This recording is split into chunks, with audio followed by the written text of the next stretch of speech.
pienso cómo será ese gran amor desde hace tiempo espero, pero no llegó. ¿Será verdad eso que dicen que el amor no lo debes esperar, no lo debes buscar? Sin avisar, un día aparecerá. Yo lo busqué y no lo encontré.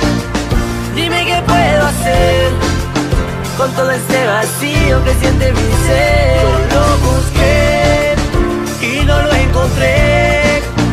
Dime qué puedo hacer con todo este vacío. Le pregunté a la luna y al sol, le di la vuelta al mundo y aún no he podido encontrar un amor de verdad.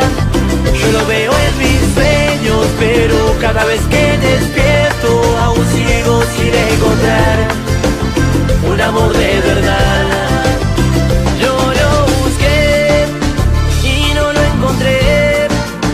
Dime qué puedo hacer con todo este vacío que siente mi ser. Yo lo busqué y no lo encontré. Dime qué puedo hacer con todo este vacío, con todo este vacío.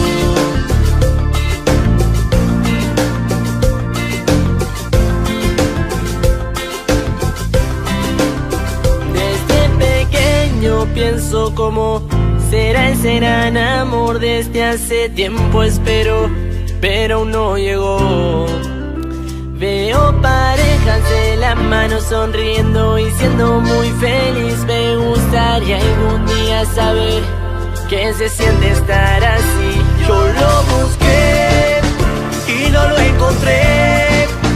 Dime qué puedo hacer con todo este vacío.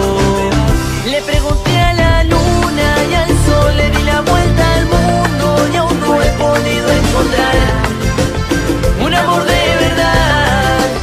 Yo lo veo en mis sueños, pero cada vez que despierto aún sigo sin encontrar un amor de verdad. Un sabio un día me dijo que el amor es un hechizo, pero que nadie lo sabe utilizar.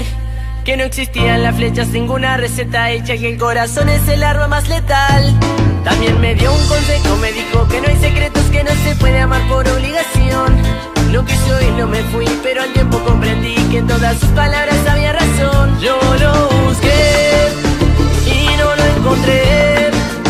Dime qué puedo hacer con todo este vacío que siente mi ser. Yo lo busqué y no lo encontré. Dime qué puedo hacer con todo este vacío. Le pregunté a la luna, le di la vuelta al mundo. Yo lo veo en mi